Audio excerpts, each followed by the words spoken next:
Boa tarde. Tudo bem? Meu nome é Emerson. Hoje a gente vai iniciar a partir da aula 2, né? O professor Leão já iniciou o nosso curso. Ele deve ter falado sobre algumas funções elementares, né? Falou de função afim, função quadrática.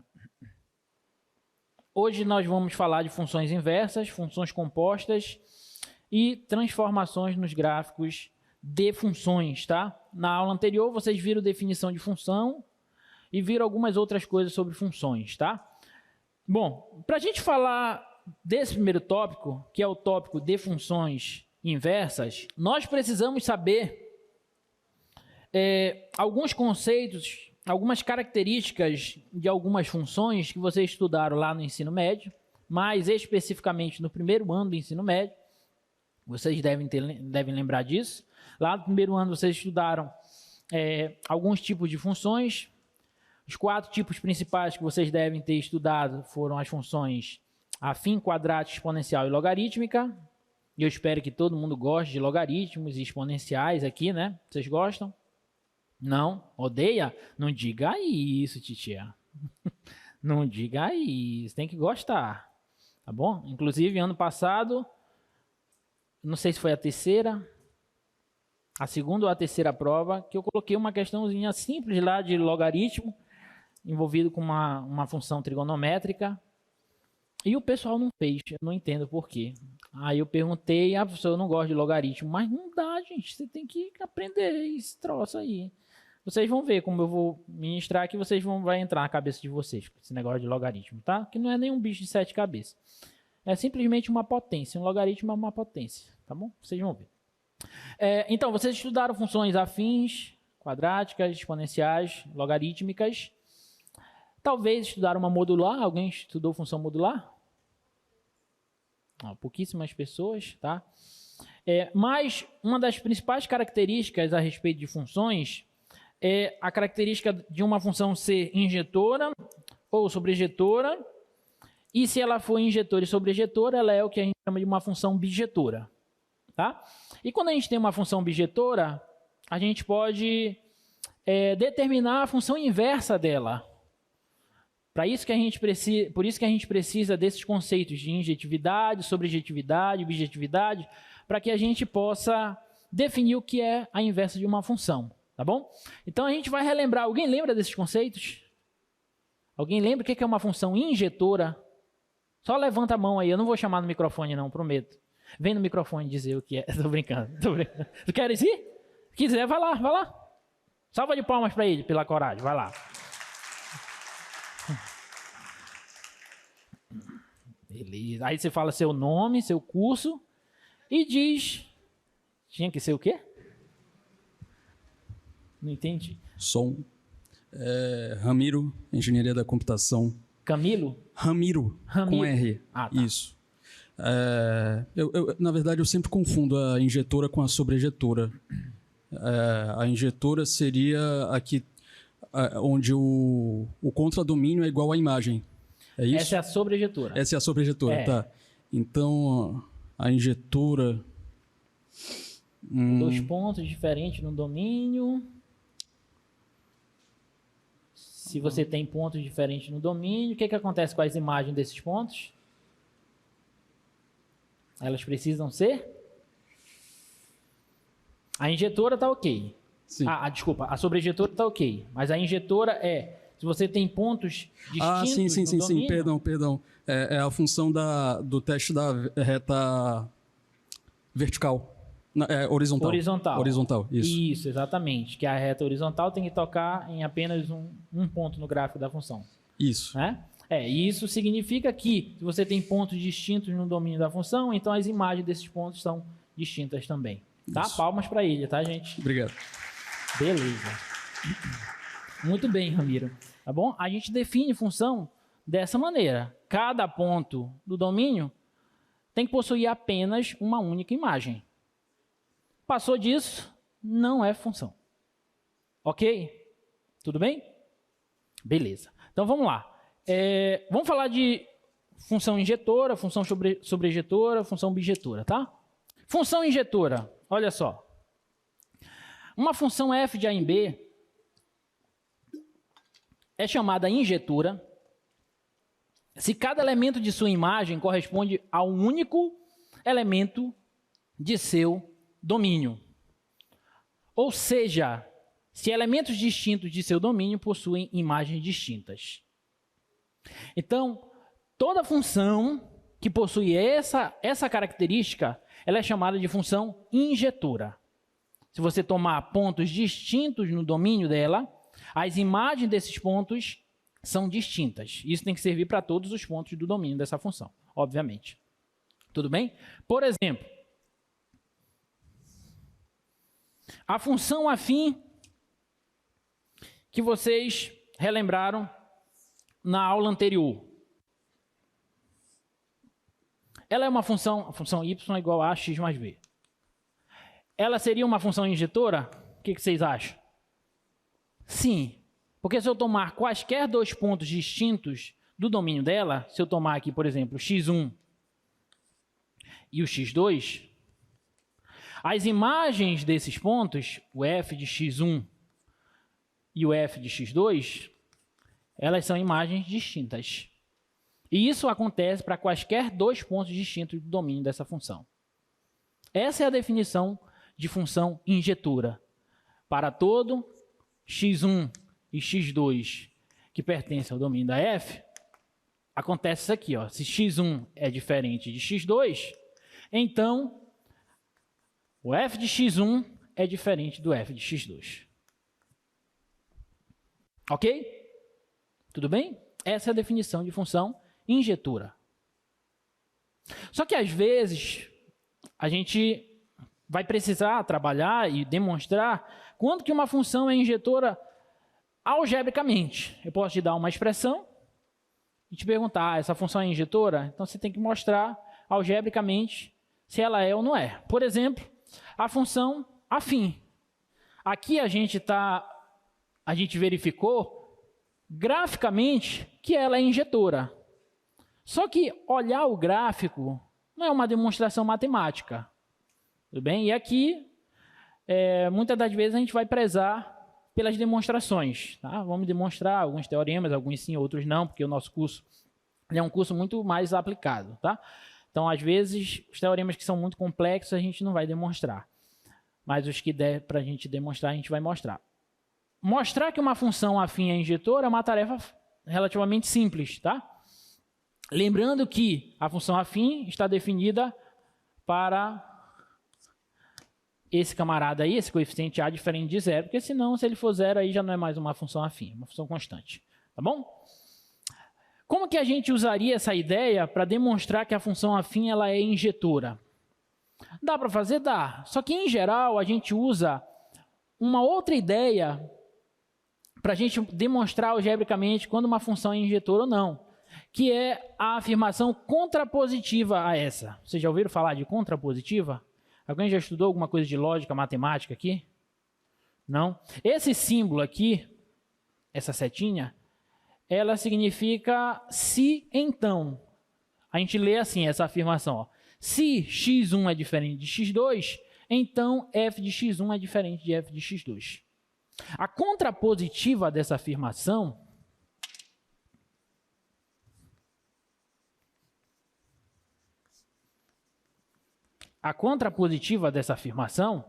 nos diz o seguinte: se f de x1 é igual a f de x2, então x1 tem que ser igual a x2.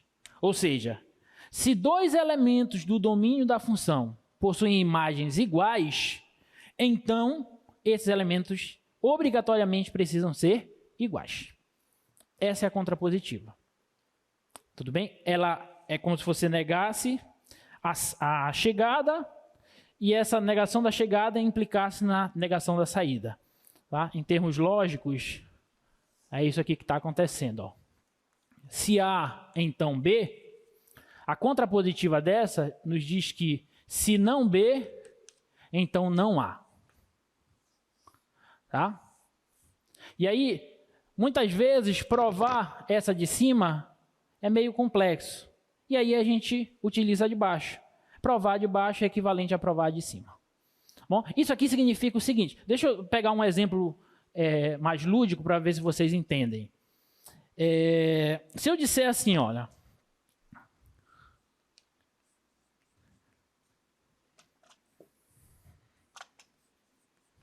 se eu dissesse assim, ó,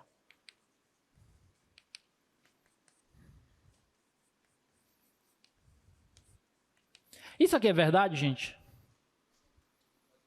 Se é paraense, então é brasileiro? É verdade? Sim, se a pessoa nasceu no Pará, ela é brasileira. Ok? Agora, a contrapositiva dela vai ser verdadeira? Vai ser. Qual seria a contrapositiva? Seria assim, ó. Se não brasileiro, eu nego a chegada. Se não brasileiro, então não paraense. Se a pessoa não é brasileiro, eu posso afirmar que ela não é paraense? Com toda certeza. Então, provar isso é equivalente a provar isso aqui. Tudo bem? Então, para demonstrar que a função afim ela é injetora, a gente até consegue fazer por essa, mas nós, em geral, vamos utilizar a contrapositiva dela, essa daqui. Então, eu vou pegar 2 pontos do domínio da função afim, cujas imagens desses 2 pontos são iguais. E aí eu preciso mostrar que esses 2 pontos são iguais. Se eu mostrar isso, está demonstrado que a função afim ela é injetora. Tá bom? Então vamos fazer isso. Sejam x1 e x2 pontos do domínio da função f. A função f é aquela lá. F de x igual a x mais b. Tudo bem? Temos o seguinte. Se f de x1 for igual a f de x2, o que vai acontecer? Bom, quem é o f de x1? Vem aqui, no lugar do x, substitui o x1. Vai ficar ax1 mais b. Sim ou não? Eu vou colocar aqui, ax1 mais b. Isso tem que ser igual ao f de x2. Quem vai ser o f de x2? Pega o x2 e substitui aqui. Vai ser quem? ax2 mais b. Ok? ax2 mais b.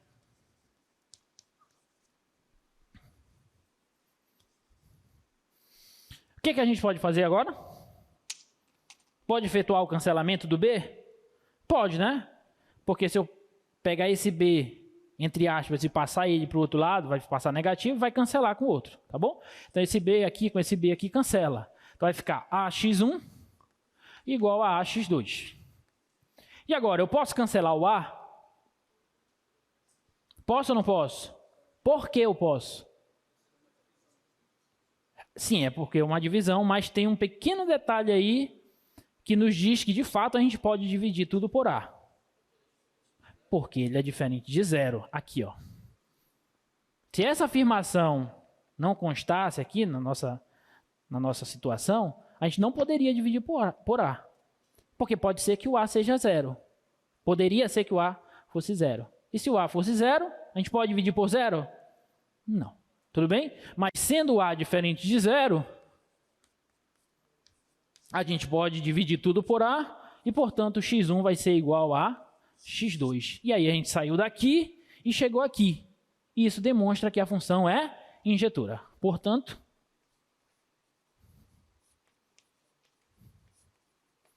f é injetora. Alguma dúvida? Mostrar que uma função é injetora é fazer isso. Tudo bem? Beleza. Não entendi. Que ela não é injetora? Se eu quiser provar que ela não é injetora? Não, nesse caso ela é injetora. Mas se tiver uma função que não é injetora, na hora que você fizer as continhas aqui, vai dar ruim, vai dar errado, alguma coisa. O x1 vai ser diferente do x2, em algum passo a passo aí. E aí, portanto, ela não vai ser injetora, tá?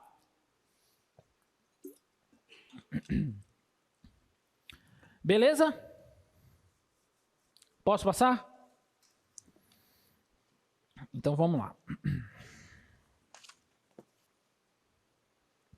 Teste da reta horizontal. Esse é um teste para a gente verificar graficamente quando o gráfico de uma função representa uma função injetora. Bom, a gente viu que uma função é injetora quando, para quaisquer dois pontos do domínio dela, as imagens desses pontos são diferentes. E o teste da reta horizontal,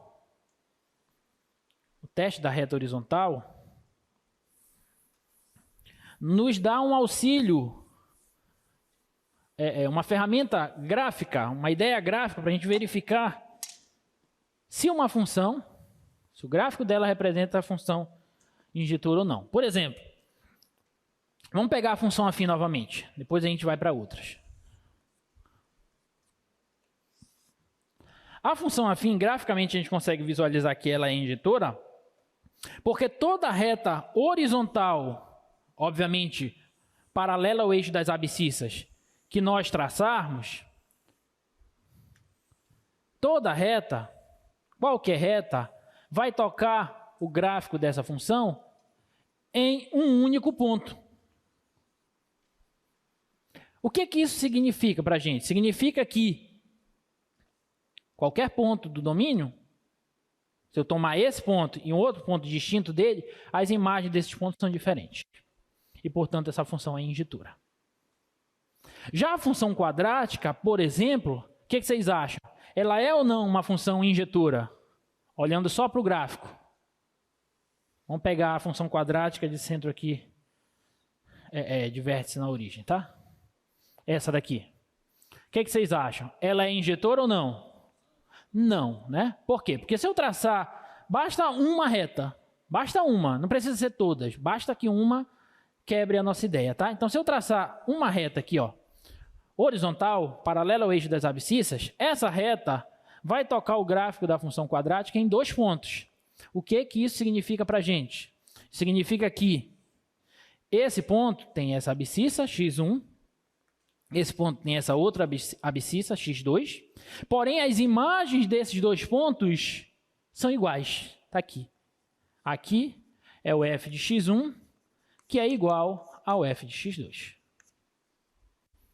Portanto, eu tenho pontos diferentes do domínio com a mesma imagem.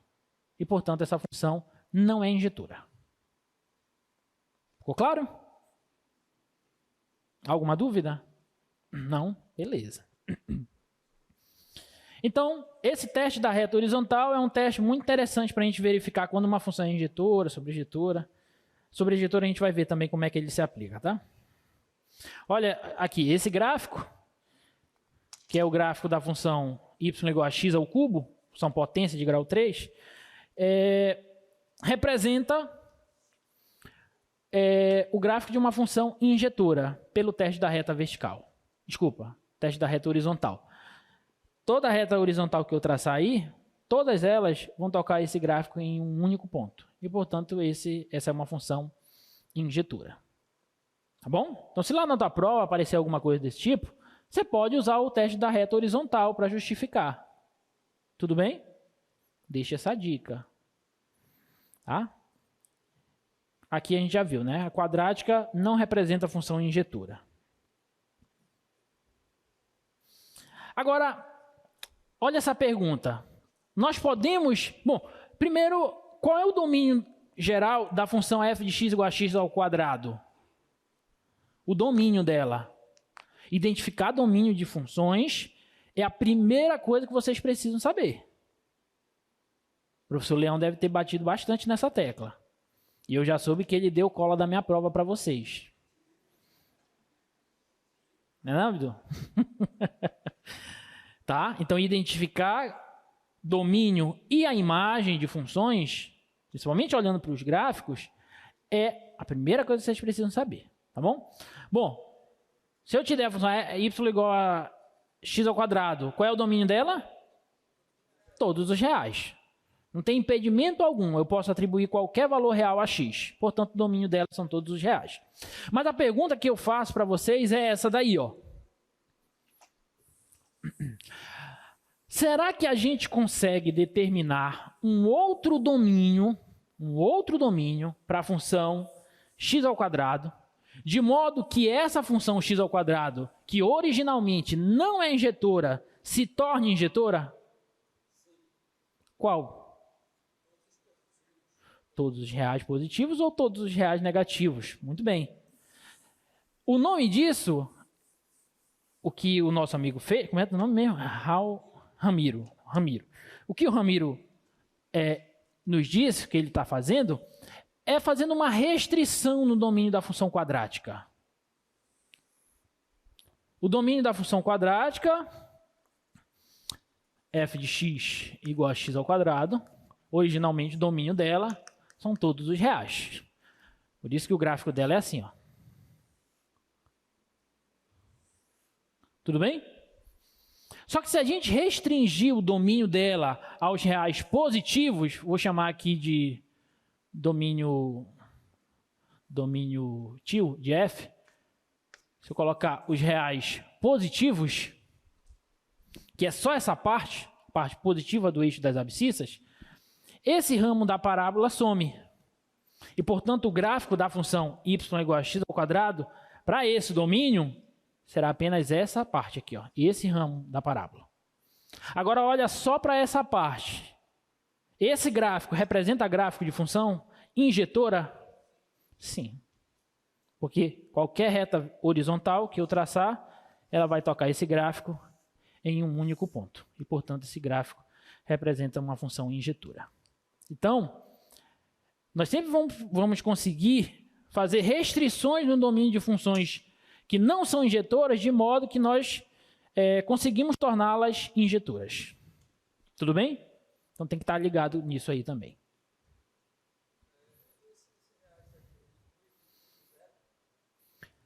Eu poderia incluir, eu poderia não incluir. Nesse caso aí eu estou incluindo zero, tá bom? Se eu colocasse o asterisco, aí eu tiraria o zero, tá? R mais, inclui o zero. R mais asterisco, aí a gente retira o zero, tá? Boa observação. Bom, função sobrejetora. Tá? Segunda característica. O que é uma função sobrejetora? Uma função f de a em b é chamada sobrejetora se a sua imagem é igual ao seu contradomínio. Tá? Vocês devem lembrar da definição de função. Vamos pegar aqui o conjunto A e aqui um conjunto B e uma lei que associa os elementos de A e B.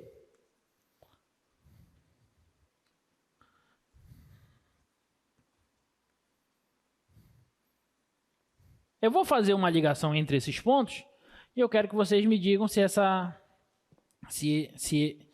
representação é uma função injetora ou sobrejetora, tá? Essa daqui, por exemplo, ó.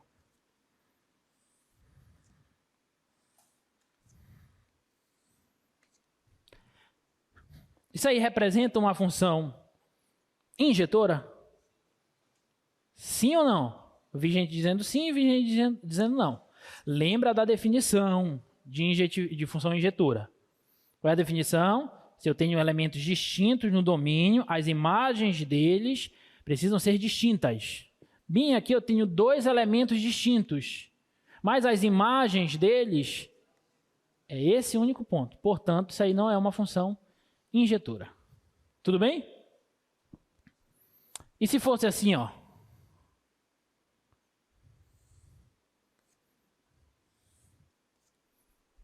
Representa uma função injetora? Hã? Não é função. Muito bem, isso não é função. Por que não é função? Porque eu tenho um elemento domínio que possui duas imagens. Isso quebra a definição de função, como nós já falamos. Cuidado, tá? Agora, esse aqui representa uma função injetora? Sim, ok. Elementos distintos do domínio, imagens distintas no contradomínio. Agora, essa representação representa uma função sobrejetora? Não. Qual é a definição de função sobrejetora? A imagem tem que ser igual ao contradomínio. Esse conjunto B é o contradomínio da função f. Só que o que é o conjunto de imagem dessa função? É o conjunto de elementos do conjunto B, digamos assim, é um subconjunto do conjunto B, cujos elementos se relacionam aos elementos do conjunto A. Então, por exemplo, esses elementos aqui, ó, esses aqui, eles estão relacionados a elementos do conjunto A elementos do domínio da função f. Portanto, esse conjunto aqui que eu destaquei, ele representaria o conjunto imagem da função f. Aí observa que o conjunto imagem, ele é diferente do conjunto contradomínio de f. Porque eu tenho esses dois elementos que não estão dentro do conjunto imagem. Portanto, essa função não é uma função sobrejetora. Para ser sobrejetora, a imagem tem que ser exatamente igual ao contradomínio. Tudo bem? Alguma dúvida?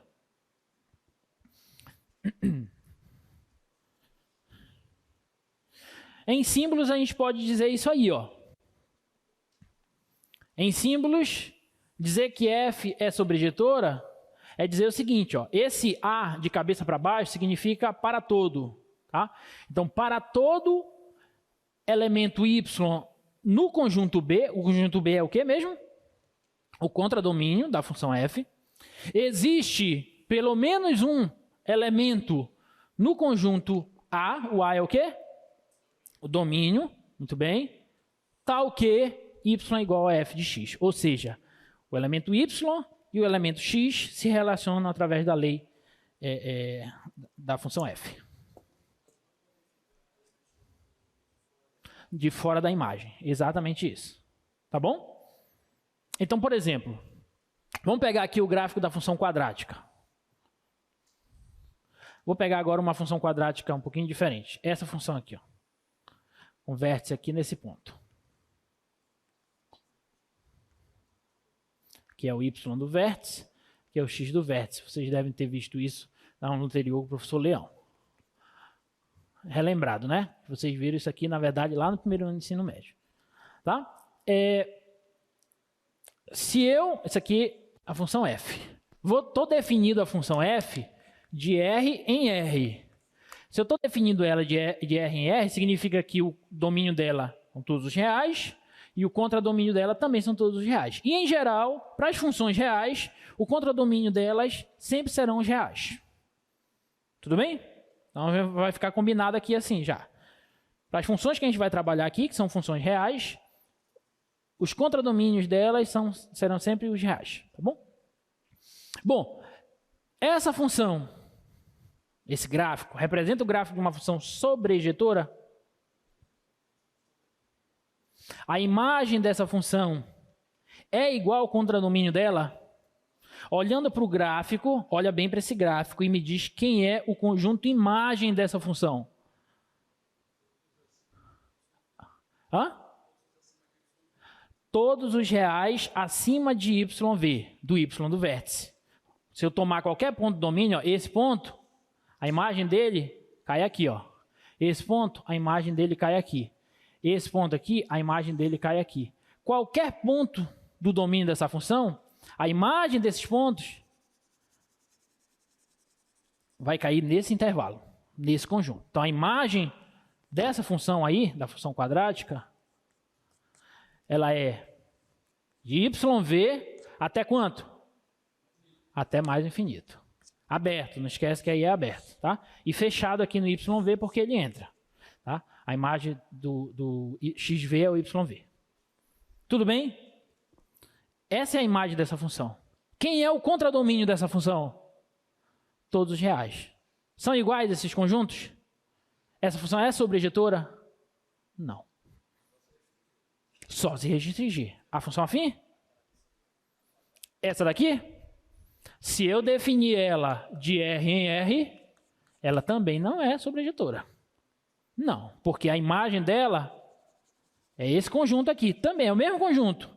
A partir do, só que o YV aqui é zero. Tá? Então a imagem dela seria do zero até mais infinito. E o contradomínio dela são todos os reais. E, portanto, eles são diferentes e, portanto, ela não é sobrejetora. Mas nós podemos torná-la sobrejetora. Fazendo o quê? restringindo o contradomínio dela à sua imagem. Se eu tirar aqui esse contradomínio e escrever a imagem dela, pronto, aí ela é uma função sobrejetora. Ok? Então, a gente sempre pode fazer essas restrições a fim de tornar uma função injetora ou sobrejetora, uma função que não é injetora ou não sobrejetora, em injetora ou sobrejetora. Alguma dúvida? Não? Belezinha. Diga.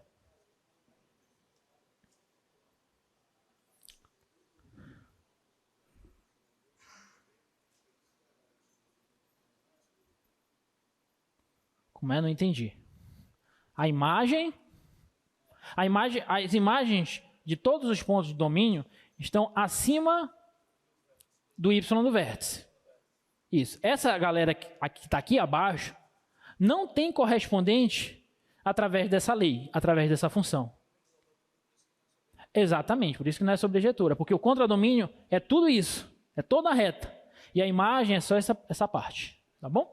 Nada. Ok, gente? Tudo bem?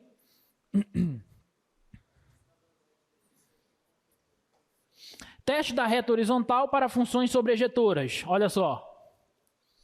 Uma função real f de A em R é sobrejetora se e somente se toda reta horizontal intercepta seu gráfico.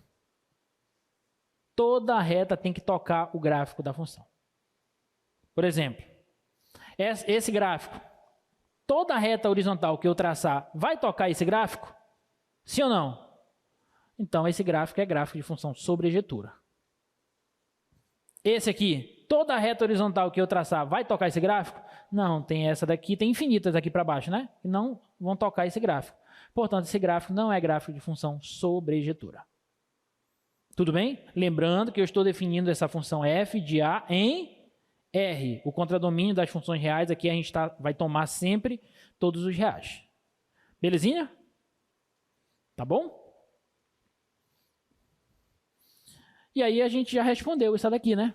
A gente pode tornar a função x ao quadrado sobrejetora com uma restrição no domínio dela? Sim.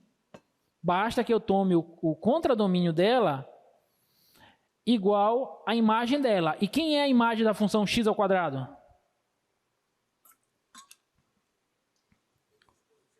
Todos os reais positivos. Está aqui, gente. Essa daqui é a x ao quadrado. A imagem dela, essa galera todinha aqui para cima.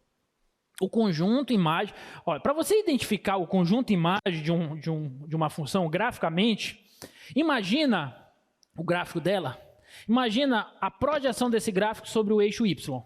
A sombra desse gráfico sobre o eixo y. Pronto. Tu imaginares isso, tu vais identificar sempre quem é a imagem da função, de maneira gráfica, tá? Por exemplo,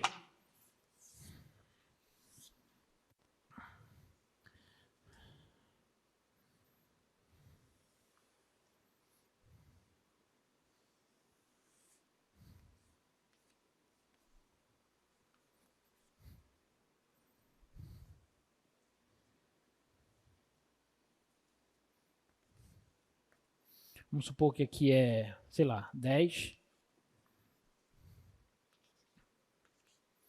Aqui é, sei lá, 8. Estou só chutando valores aleatórios aqui, tá? Menos 4. Menos 5. Tá? Aqui é, sei lá, menos 3. Tá? Pergunta para vocês. Isso aqui é o gráfico de uma função. Tá? Pergunta para vocês. Qual o domínio dessa função?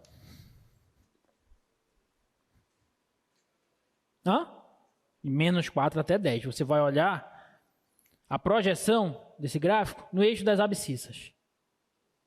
Tudo bem? Então, ele corresponde a esse intervalo aqui. Ó. É o intervalo de menos 4 até 10. E quem é a imagem dessa função?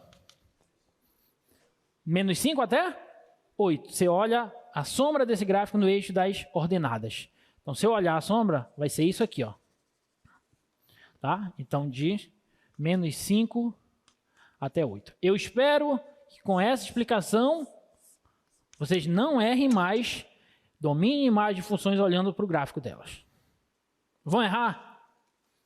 Não diz que sim, que sim. Não pode errar. Vocês fazem de propósito. Não, eu vou errar. Vou mostrar para o professor que eu consigo errar isso aqui. Porque a gente bota umas questões na prova assim que, caramba, não tem como errar. A gente elabora assim com todo carinho, falando, não tem como errar. Todo mundo vai acertar essa questão. Quando a gente olha, uma galera erra. Esse faz de propósito. Não, essa daqui tá muito fácil. Eu vou errar para mostrar para o professor que eu sou capaz. Não é possível. Tá bom? Alguma dúvida, gente, até aí? Não? E uma função bijetora é bijetora quando ela é injetora e sobrejetora. Hã? Essa última que eu desenhei? Essa daqui? Aí depende. Sempre é a palavra depende. Depende do quê? Eu estou definindo ela de R em R. Opa, de R em R já. De menos 4 a 10 em R. O domínio dela é esse intervalo. Mas se o contradomínio dela for esse, aí ela não é sobrejetora. Porque tem valores aqui para cima e aqui para baixo que estão fora do conjunto de imagem. Agora, se eu definir ela, se eu fizer a restrição do contradomínio à imagem dela, se eu definir ela assim, aí ela é sobrejetora. Tudo bem? Beleza. Bom, então a função é bijetora quando ela é injetora e sobrejetora, tá bom? E o teste da reta horizontal para funções bijetoras nos diz que uma função de A em R é bijetora se somente se cada reta horizontal intercepta seu gráfico em um único ponto. Ou seja, todas as retas têm que interceptar o gráfico da função e todas têm que interceptar em um único ponto. É a junção daqueles dois primeiros testes. Tá bom? Olha, a gente já demonstrou que a função afim ela é injetora. A gente demonstrou o caso geral. Função geral, y igual a x mais b. Então, essa daqui, a letra A, não faz sentido eu fazer, porque ela é um caso particular daquele caso geral que a gente viu, tá bom? Agora, eu vou deixar para vocês tentarem verificar se essa função é sobrejetora. Tá? Como é que você vai verificar se ela é sobrejetora? Você vai tomar um ponto qualquer do contradomínio dela e vai ver se sempre vai existir um ponto do domínio que se relaciona a ela. Tudo bem? Vocês querem que eu faça essa? Mas essa é mais fácil. Vocês perderam a oportunidade. Eu ia botar a outra mais difícil. Então, eu vou fazer essa fácil. A difícil fica para vocês. Tá bom? Ai, ai. Tá, então, como é que eu vou mostrar que essa função, qual é a função? Y igual a 2x mais 3, ela é sobrejetora.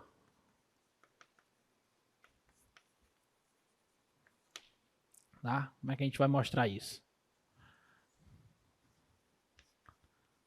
Que ela é injetora é aquilo. Que ela é injetora, você toma f de x1 igual a f de x2, substitui o x1 e x2 aqui, faz as continhas e você vai tentar chegar em x1 igual a x2. E aí, acabou. Ela vai ser injetora, tá? Agora que ela é sobrejetora, você pega um ponto do contradomínio dela. Então, seja um y que pertence aos reais, que é o contradomínio dela. Tudo bem? E aí, daí, olha só, se eu substituir aqui, eu vou pegar esse y, igual a 2x mais 3, eu vou tentar reescrever o x em função de y. Bom, então esse 3 eu vou passar para lá subtraindo. E esse 2 eu posso passar dividindo. Então, x vai ser igual a y menos 2, y menos 3 sobre 2. E observa que esse x, ele existe para todos os reais, que é o domínio dessa função. Ou seja, qualquer ponto do contradomínio dessa função, vai estar relacionado a um ponto do domínio dela, através dessa fórmula. E, portanto, ela é sobrejetura. Tudo bem? Acabou. Logo, F é sobrejetura. Sobrejetura. Agora, se no decorrer do passo a passo aqui da solução, de você expressar o x em função de y, tivesse algum fator que você via que, para esse y isso aqui não serve, aí já fura, porque vai ter um ponto que não vai estar na imagem dessa função, tá bom?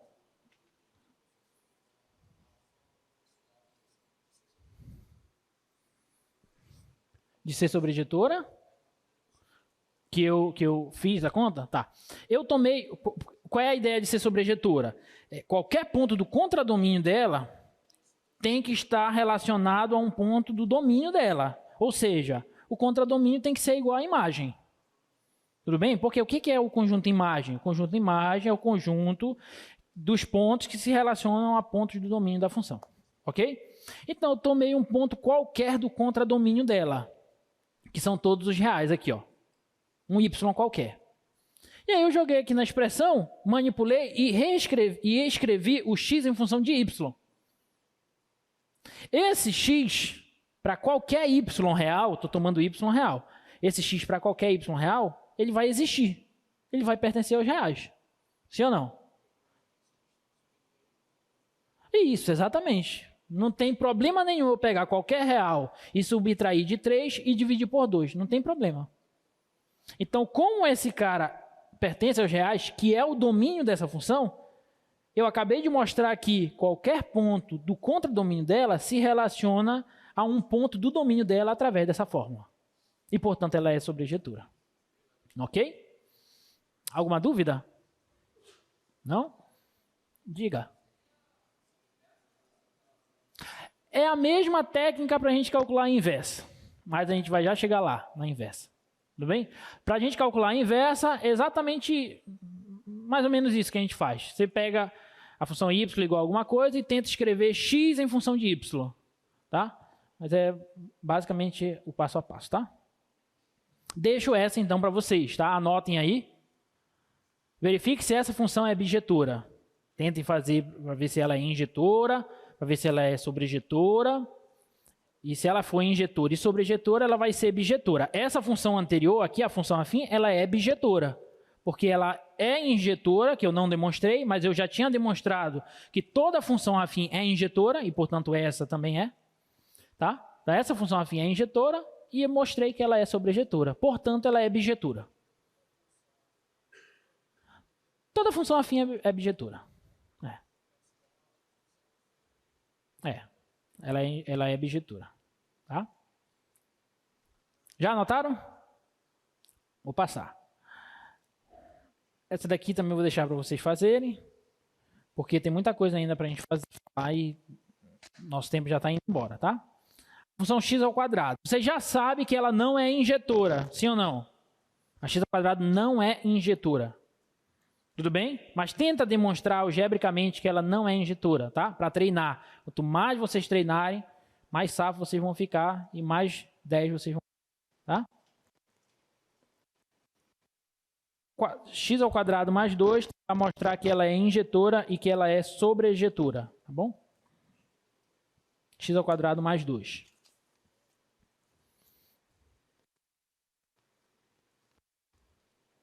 Vou passar. Função inversa. O que é uma função inversa? Bom, para a gente inverter uma função, nós precisamos, primeiro, que essa função seja bijetora. Tudo bem? Então, considere uma função que é bijetora. Se ela é bijetora, então nós definimos a inversa da função f como a f elevado a menos 1. Primeira observação, esse f a menos 1 de x, ele não é 1 sobre f de x, como a gente tem o costume para trabalhar lá nos números reais, né? 2 elevado a menos 1, isso aqui é meio, né? Assim que a gente escreve. Tudo bem? Isso aqui não é verdade aqui para funções, tá? F a menos 1 de x vai significar a inversa da função f. Tudo bem? Tá, bota lá, por favor, novamente. Então, definimos a função inversa de f e denotaremos ela por f a menos 1 como sendo a f a menos 1 de b em a. Olha só, a f ela é de a em b. A f a menos 1, que é a inversa dela, é a de b em a. O que era contradomínio passa a ser domínio. O que era domínio passa a ser contradomínio. E a relação que envolve essas duas funções é essa. Se y é igual a f de x, y é igual a f de x, se somente se x é igual a f a menos 1 de y. Tá? Isso aqui está nos dizendo o seguinte, ó. Imagina que eu pego aqui um conjunto A, um conjunto B, e eu pego a função f, que relaciona os elementos de A com os elementos de B. Vamos supor que a função f pega o 1 e leva no 2, pega o menos 3 e leva no 5. Eu estou chutando valores aqui, tá? E pega, sei lá, o 2 e leva no menos 3. Isso é o que faz a função f. Olha o sentido das setas. Tudo bem? O que a função f a menos 1 dela faz? Primeiro, essa função, ela é bijetora, sim ou não? Ela é bijetora. Ela é injetora, ela é sobrejetora, porque o contradomínio é igual à sua imagem, e, portanto, ela é bijetora. Se ela é bijetora, ela admite função inversa. Então, quem é a f a menos 1? A f a menos 1 é a função que pega os elementos do conjunto B e leva nos elementos do conjunto A, como se fosse no sentido contrário. Tudo bem? Então, nesse sentido, a f... Quem que é? Eu vou escrever e vocês vão me responder. Quem que é a f de menos 3? 5. Quem que é a f de 2? Menos 3. E quem que é a f de 1? 2. Ok? Agora, quem é a f a menos 1 de 5? Menos 3. Entendeu a brincadeira? A f a menos 1 pega esse camarada e leva nesse. Ok? A f a menos 1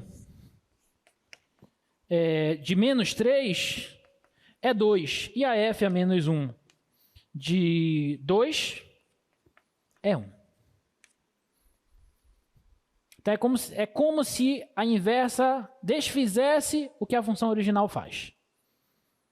A f pega A e leva em B, a f a menos 1 pega B e volta para o A. Tá bom? Ok? E essa relação aqui entre elas é válida. Se y é igual a f de x, então eu posso reescrever o x em função de y. X é igual a f a menos 1 de y. É exatamente isso que nós temos. Ó. Y, isso aqui são x, isso aqui são os y. Olha só, vou pegar esse aqui. Ó. Y, que é 5, é igual a f de x, f de menos 3. Está aqui. Tá bom? Está aqui. Agora o outro. X, que é menos 3, está aqui, é igual a f a menos 1 de y, que é f a menos 1 de 5. Está aqui. Belezinha? Tá bom? De novo? Tá. Eu estou tentando mostrar de maneira lúdica essa afirmação, que é a relação entre as funções inversas. A função original e a sua inversa, tá? Então, se a função original ela pega um y, pega um x e leva no y através da função f, ou seja, se y é igual a f de x, tá? Olha, por exemplo, 2 é igual a f de 1. Não é isso? Bem aqui, ó, 2 é igual a f de 1. Então, 1 é igual a f a menos 1 de 2. 1 é igual a f a menos 1 de 2. Eles trocam os papéis, tá bom? Belezinha? Tá bom?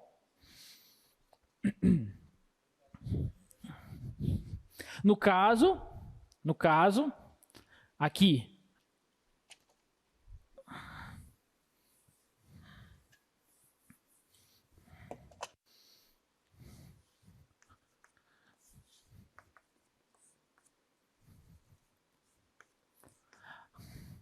Função f está definida de A em B.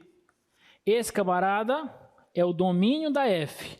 Esse camarada é o contradomínio ou a imagem da f. Porque essa função f eu estou assumindo ela bijetora, tá bom?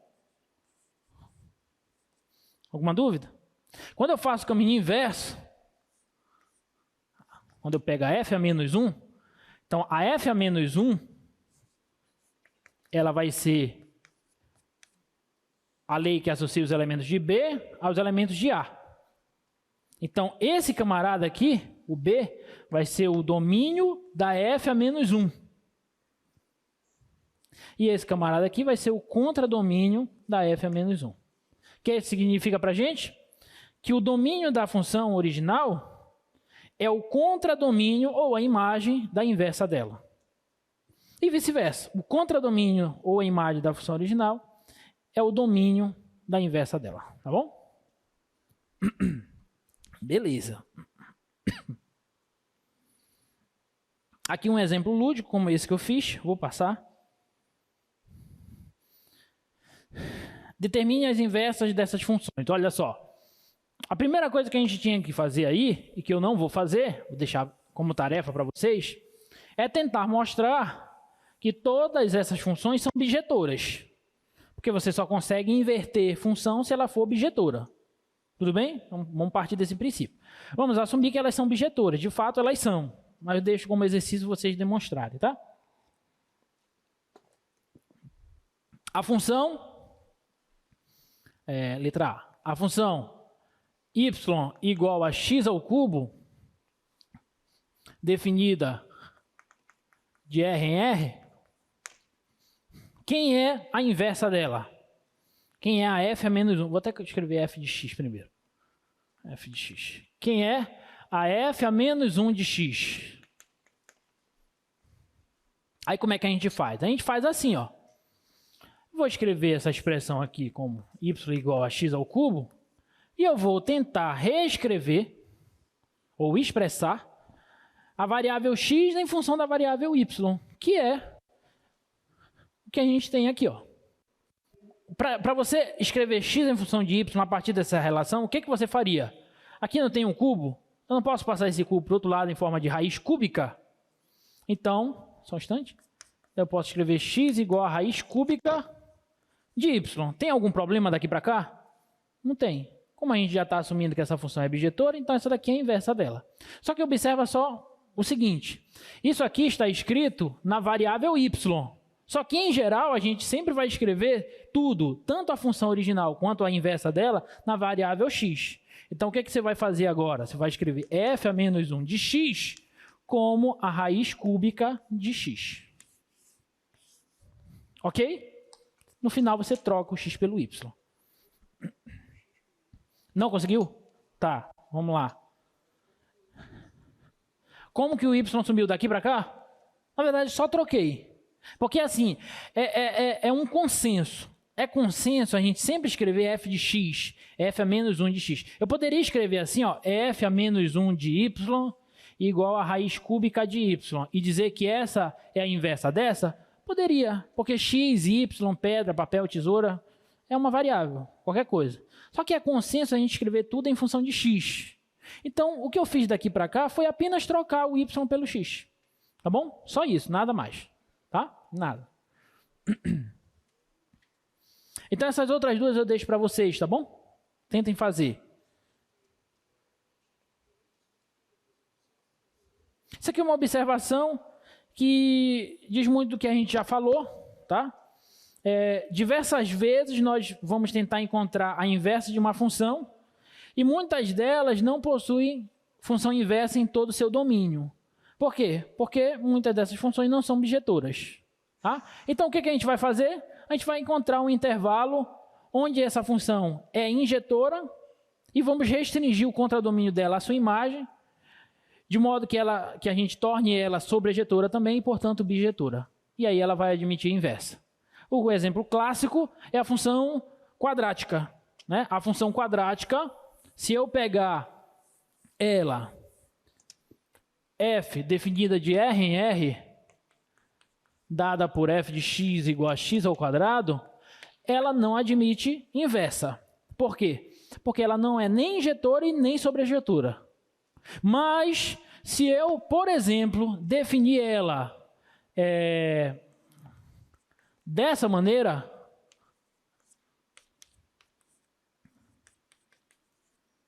o que eu estou fazendo é o seguinte, o gráfico da função está aqui, ó.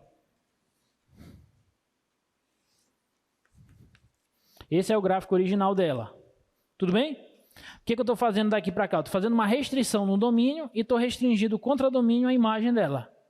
Então, estou restringindo o domínio dela, que eram todos os reais, aos reais positivos. Então, essa parte some. Tudo bem? E estou pegando o contradomínio dela, que eram todos os reais, e estou restringindo ele à imagem dela, que são os reais positivos. Tudo bem? Então, só essa parte aqui é o gráfico de uma função bijetora e, portanto, admite inversa. Tudo bem? Quem é a inversa da função y igual a x ao quadrado? Aí você tem que fazer aquele exercício mental de tentar reescrever o x em função de y. Lembrando que a gente está nessas condições agora. Se y é igual a x ao quadrado, quem é x em função de y? Raiz quadrada de y. Professor, mas não é mais ou menos? Não é mais ou menos? É ou não é? Não é. Por quê? Porque eu estou nesse intervalo. Eu estou para valores positivos de x. Portanto, o negativo não me interessa. Então, essa daqui é a inversa, ou seja, a f a menos 1 de x da função x ao quadrado é a raiz quadrada de x. Ok? Alguma dúvida? Uma propriedade gráfica entre uma função e a sua inversa é que os gráficos dessas funções são simétricos em relação à bissetriz dos quadrantes ímpares do plano cartesiano, ou seja, a função identidade. Tá?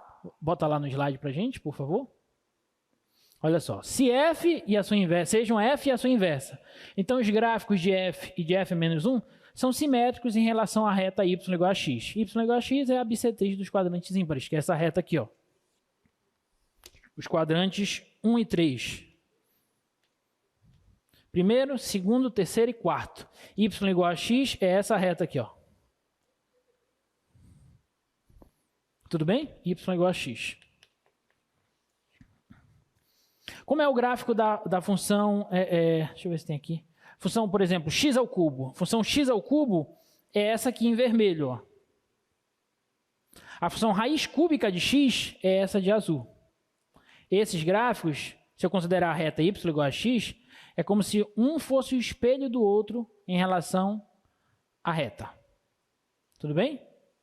O mesmo acontece aqui na função quadrática. A função quadrática ela faz isso aqui assim, ó. Deixa eu desenhar aqui. E a raiz quadrada faz isso aqui, ó. Tudo bem? Um é o espelho do outro em relação à reta y igual a x, tá bom? Essa é uma propriedade importante das funções inversas. Como é? Isso, essa daqui é a x ao quadrado, essa daqui é a raiz quadrada de x. Tá bom? Beleza? Belezinha? Tá bom. Então vamos pular de tópico, vamos falar agora de composição de funções. Nosso tempo já está avançado, mas dá tempo de falar de composição, até porque uma questão da tua prova é a composição de duas funções. Então já estou antecipando vocês, tá bom? Então olha só, dadas as duas funções f e g, considere duas funções. Isso aqui é importante. Tal que a imagem da f é um subconjunto do domínio da g, ou seja, a imagem da f está contida no domínio da g. A função composta de g com f, denotada por g bola f, ou como alguns gostam de falar gof, né? Eu não gosto, eu gosto de g bola f, é definida dessa maneira, cuja regra é dada por isso. A composição entre duas funções, gente, nada mais é que você pegar uma função e colocar na outra, inserir na outra. Tá bom? Então eu estou pegando aqui a f e estou colocando dentro da g. Ok? E simbolicamente o domínio da G bola F é isso, é todo x que pertence ao domínio da F, tal que a imagem desse x está no domínio da G. Deixa eu explicar um pouquinho mais detalhadamente essa observação, essa ideia que a imagem da F tem que estar no domínio da G. Isso é importantíssimo. Você só compõe funções sob essas condições, tá bom? Imagina assim, ó, que aqui está um conjunto A, aqui um conjunto B e aqui um conjunto C.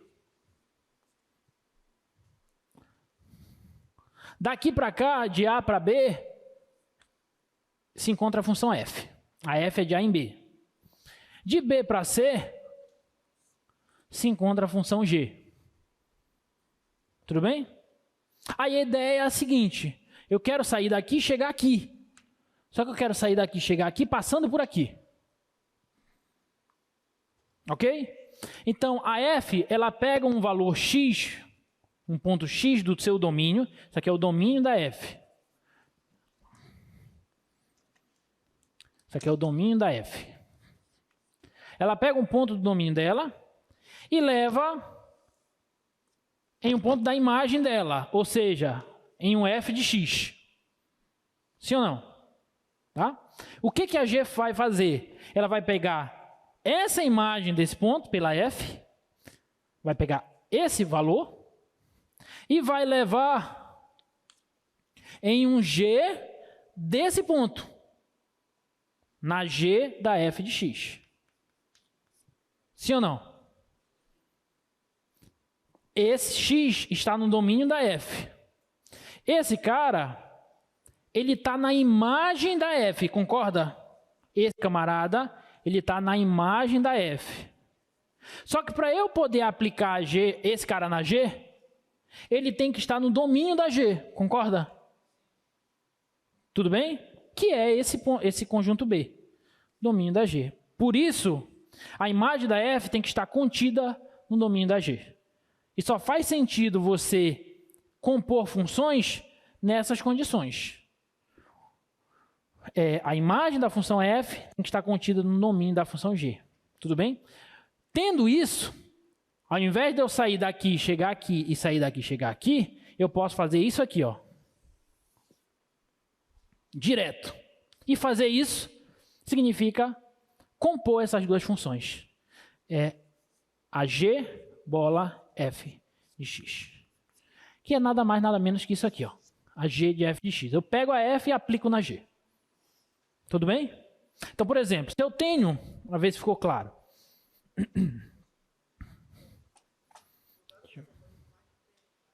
Pode. Pode compor várias funções, tá? Por exemplo, esse primeiro exemplo ali, ó.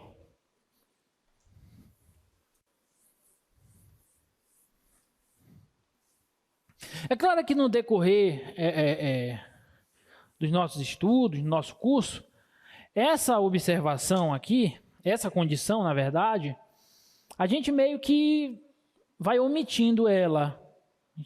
Se ele está pedindo para compor, então já está significando que a imagem da f está contida no domínio da G, então a gente só encontra a fórmula aqui de composição mesmo. Tá bom? Em geral, no decorrer do nosso curso, a gente vai tendo essa prática, tá? F de x igual a raiz quadrada de x e g de x igual a x menos 1. Eu quero a g bola f. Quem que é a g bola f? É isso que o exemplo está pedindo. Bom, vamos tentar olhar para essa condição. Pelo menos dessa vez, tá? Vamos ver se a imagem da f está contida no domínio da g. Olha para essa função. Quem que é a imagem da função raiz quadrada de x? Lembra do gráfico dela logo. Você lembra como é o gráfico da função raiz quadrada? Está bem aqui, ó, eu desenhei. É essa daqui, ó. Não, eu perguntei o gráfico. O gráfico da x ao quadrado, da raiz quadrada de x. É esse aqui, ó. É esse aqui, ó. Raiz quadrada de x. Tudo bem? Pergunta séria e não pode errar. Quem é a imagem da função f? Da função raiz quadrada de x? Reais positivos. Muito bem. É daqui para cima. Isso aqui parece que ele vai estabilizando, mas na verdade ele vai crescendo. Só que o crescimento da raiz quadrada é lento, tá? Então isso aqui é de 0 até mais infinito, reais positivos. Alguma dúvida até aí? Agora me diz quem é o domínio da função g. Todos os reais. Pergunta: a imagem da f está contida no domínio da g? Os reais positivos estão contidos no conjunto dos números? Sim. Tá? Então, eu posso compor a g com a f. Belezinha? Tentem fazer isso, mas no decorrer do nosso curso, nas continhas que a gente for fazendo, essa condição aí a gente vai meio que omitindo, porque, novamente, se ele está pedindo para você compor, significa que a imagem está contida. Só que, às vezes, não vai estar contido. Só que você tem que fazer algumas adequações, algumas restrições lá na imagem, no contradomínio, tá? Mas a gente vai ver isso mais para frente. Bom, e aí quem é essa função, a g bola f? A g bola f é simplesmente eu pegar a f e aplicar ela na g. Eu pego a f e aplico na g. Então, a g é isso, sim ou não? Então, onde tem x na g, eu vou colocar a f de x. É simplesmente isso. Tudo bem? Então, a g de f de x, a g de f de x. Então, aqui eu vou colocar f de x. Então, aqui eu vou colocar f de x. Então, a f de x é raiz quadrada. Então, ela é raiz quadrada de x menos 1. Pronto, está aqui. Essa é a forma. Essa é a composta da g com a f. Beleza? Alguma dúvida?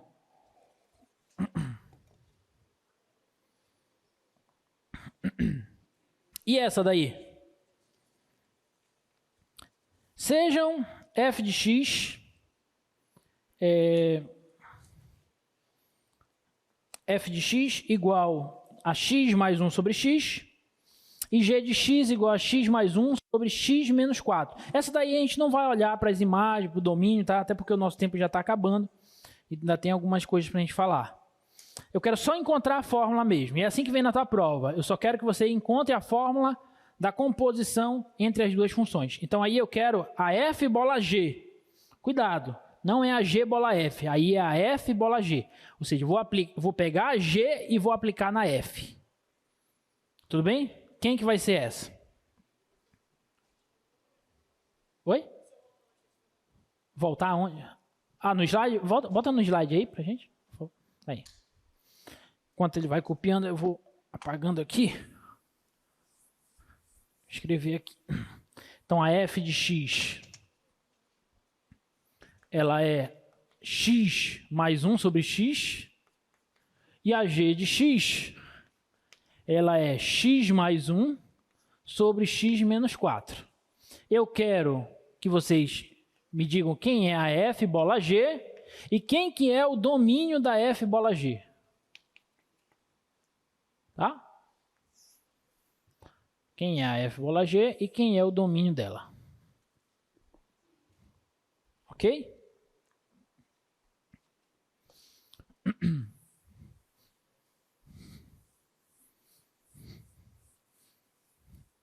Então, quem que é a f bola g? A f bola g de x nada mais é que nós pegarmos a g e colocar na f, aplicar na f. Ok? Então, onde tem x na f, eu vou colocar a g. Então, bem aqui, ó, tem x. Então, no lugar desse x, eu vou colocar toda essa função. Tudo bem? Então, aqui vai ficar x mais 1 sobre 4. Desculpa, x mais 1 sobre x menos 4. Mais... aqui tem 1 sobre... tem x de novo. Se tem x, eu coloco a g. Tá? Então, aqui vai aparecer x mais 1 sobre x menos 4. E aí, eu tenho que fazer essa conta. Colocar da maneira mais resumida possível. Sempre assim, tá? Então, isso aqui vai ser igual. Aqui, eu posso manter x mais 1 sobre x menos 4. Mais. Aqui eu tenho uma divisão. Conserva de cima, multiplica pela de baixo, invertida, não é assim? Ah, então vai ficar x menos 4 sobre x mais 1. Tudo bem? Ok? Alguma dúvida? O que a gente faz agora? Ainda não está legal, não gosto assim. Se colocar assim na prova, eu nem corrijo. Tô brincando. Hã? Não, aqui é uma soma. Multiplicação cruzada, se fosse uma igualdade, aí seria uma proporção. Borboleta? MMC. Seria um MMC de expressões algébricas, né? O que a gente faz? Na verdade, é só multiplicar elas embaixo, né? Que eu acho que é essa tal da borboleta que ele está falando, né? Ah, tá. É porque tu falou assim, aí eu pensei que era multiplicar cruzado.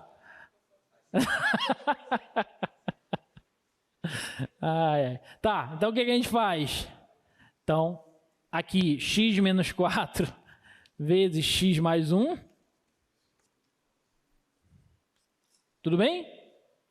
Aí eu pego esse e divido por esse, que dá x mais 1. E pego x mais 1 e multiplico por esse. Não é assim? Então vai ficar x mais 1 ao quadrado. Mais. Quem está saindo vai perder a questão da prova que eu vou dar na próxima slide. Esse eu vou dividir por esse. Certo? Divido esse por esse, dá x menos 4. X menos 4 multiplico por x menos 4. Então fica x menos 4 ao quadrado. Ok? Tudo bem? Deixa assim? Exatamente. Para o cara tirar 10, ele faz toda a continha, né? Aqui eu tenho o quadrado da soma de dois termos. Lembra? Produtos notáveis. Vocês vão usar esse troço aí muito em limite. Então já tem que relembrar esses produtos notáveis, tá bom? Super, super, super importante.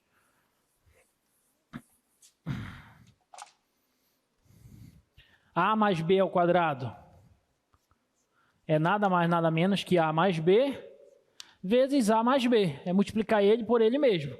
E aí você aplica a distributiva. A ao quadrado mais AB mais AB mais B ao quadrado. Isso aqui é A ao quadrado mais 2AB mais B ao quadrado.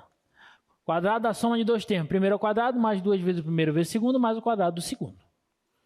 Ok? E se aqui fosse subtração, bem aqui vai aparecer subtração e aqui aparece subtração.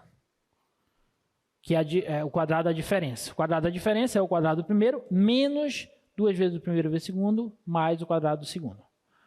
Ok? Produto notável. Tem que lembrar. Tem aquele lá também, A quadrado menos B ao quadrado, que isso aqui é o mesmo que A mais B vezes A menos B. Né? Produto da soma pela diferença de dois termos, tá bom? Tem que lembrar essas coisinhas aqui, principalmente porque, assim, essa primeira semana e a segunda semana é uma espécie de revisão de funções elementares. Uma espécie de revisão do que vocês viram sobre funções lá no ensino médio e muitas coisas vocês não viram. Então a gente vai ver durante essas 2 semanas. A partir da terceira semana a gente já começa limite, já começa de fato o estudo do cálculo, tá bom? E isso aqui a gente usa pra caramba lá, tá?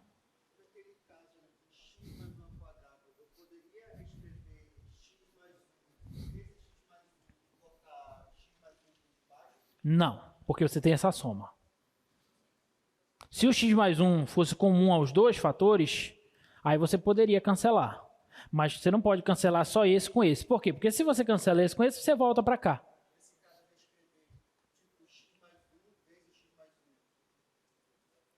Aí você tem que aplicar distributivo, igual como eu fiz ali. Não, porque aqui tem uma soma. Ficaria assim, ó, x mais 1 vezes x mais 1 mais x menos 4. Vou até colocar aqui, vezes x menos 4. Tudo sobre x menos 4 vezes x menos 1. X mais 1. Eu não posso cancelar esse com esse, porque tenho esse sinal.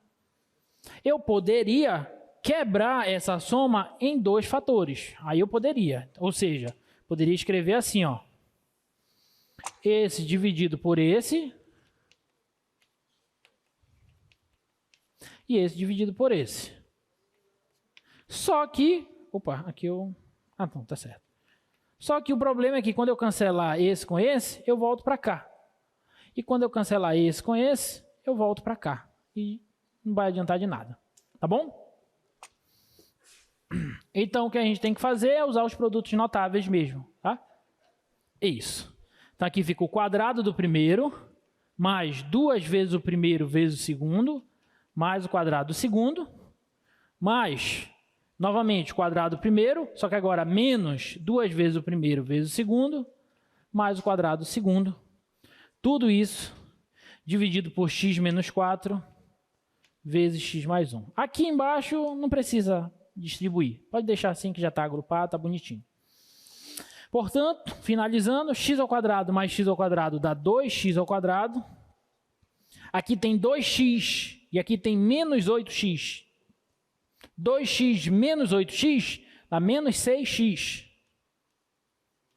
Aqui tem 1 e aqui tem 16. 1 mais 16, 17. Tudo isso dividido por x menos 4 vezes x mais 1. Pode parar aqui? Aí pode, tá bom? Aí tá legal, tá bonitinho. Final, domínio da f bola g. Olha para essa expressão e me diz quem é o domínio dela. Hã? Não, aqui. Quem é o domínio dela? Tem um problemazinho ali nos denominadores. Lembrando que a gente não pode dividir por zero. Então é só você olhar onde zera o denominador. Para quais valores de x o denominador zera. Olha para esse fator. Por isso que é interessante no denominador não distribuir. Porque estando dessa forma você já visualiza. Se você distribuísse, ia aparecer uma função quadrática. E para você encontrar o domínio, você ia ter que tirar os zeros, as raízes dessa função quadrática, que é fazer exatamente isso do jeito que já está. Tá? Então, olha para esse primeiro fator, x menos 4. Qual é o valor de x que zera x menos 4? 4. Olha para esse. Quem zera x mais 1? Então, o domínio são todos reais, menos o 4 e o menos 1. Tá bom? Então, o domínio da f bola g são todos os reais. Aí você tem que escrever de maneira correta. Todos os reais menos o menos 1 e o 4. Alguma dúvida, gente? Não? Tem 3 minutos.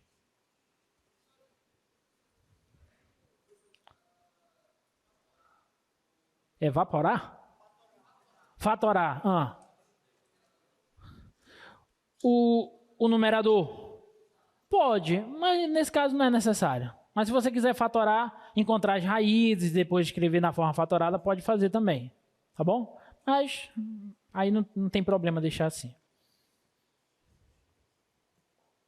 Uma última observação, que é uma proposição. Tá? Considere duas funções.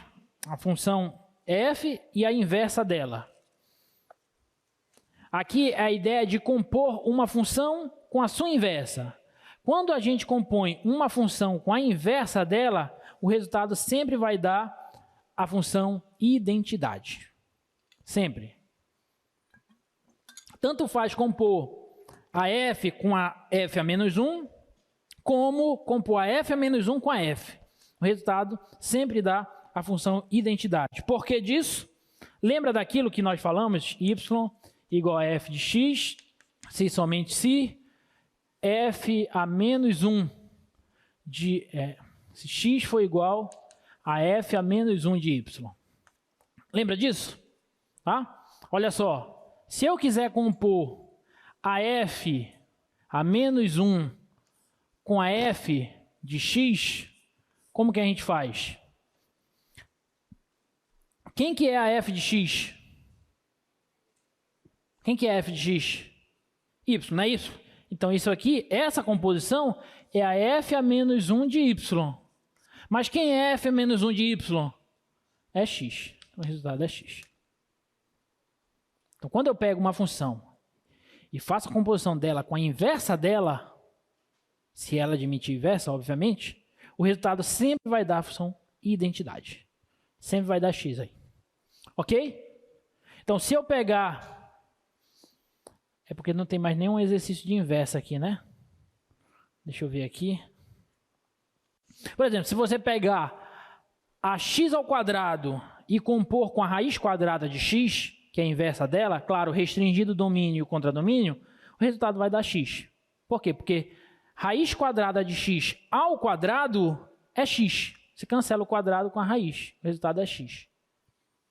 Ok? Lembrando que eu posso cancelar porque eu estou nos reais positivos. Eu restringi o domínio e o contradomínio. Se eu não tivesse nos reais positivos somente, se eu tivesse em todos os reais, aí quanto que é raiz quadrada de x elevado ao quadrado? Aí é módulo de x, né? É módulo de x, porque pode ser mais ou menos x. Tem que ter cuidado com isso.